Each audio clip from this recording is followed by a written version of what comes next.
Livre de la Genèse, chapitre 28. Isaac appela Jacob, le bénit, et lui donna cet ordre: Tu ne prendras pas une femme parmi les filles de Canaan. Lève-toi, va à Padan-aram, à la maison de Bethuel, père de ta mère, et prends-y une femme d'entre les filles de Laban, frère de ta mère. Que le Dieu Tout-Puissant te bénisse, te rende fécond et te multiplie, afin que tu deviennes une multitude de peuples.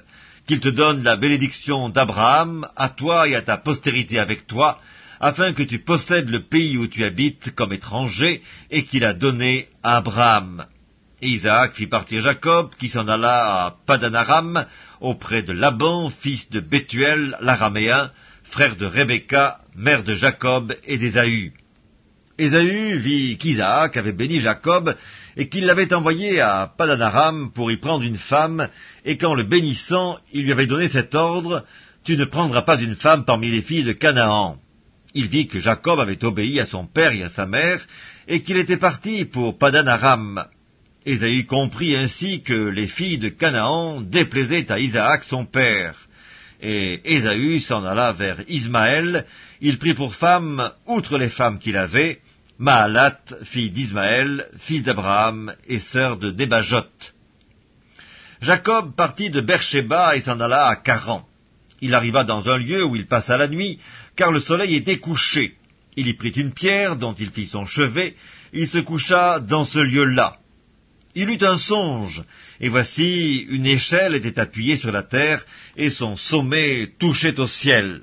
Et voici, les anges de Dieu montaient et descendaient par cette échelle. Et voici, l'Éternel se tenait au-dessus d'elle, et il dit: Je suis l'Éternel, le Dieu d'Abraham, ton père, et le Dieu d'Isaac. La terre sur laquelle tu es couché, je la donnerai à toi et à ta postérité. Ta postérité sera comme la poussière de la terre.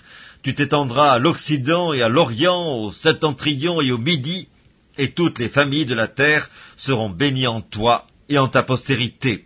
Voici, je suis avec toi, je te garderai partout où tu iras, et je te ramènerai dans ce pays, car je ne t'abandonnerai point, que je n'ai exécuté ce que je te dis. Jacob s'éveilla de son sommeil, et il dit: Certainement, l'Éternel est en ce lieu, et moi je ne le savais pas. Il eut peur, et il dit: Que ce lieu est redoutable! C'est ici la maison de Dieu, c'est ici la porte des cieux.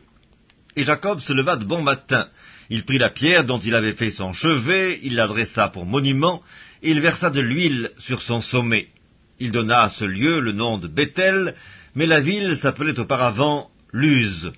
Jacob fit un vœu en disant: Si Dieu est avec moi et me garde pendant ce voyage que je fais, s'il me donne du pain à manger et des habits pour me vêtir, et si je retourne en paix à la maison de mon père, alors l'Éternel sera mon Dieu. Cette pierre que j'ai dressée pour monument sera la maison de Dieu, et je te donnerai la dîme de tout ce que tu me donneras.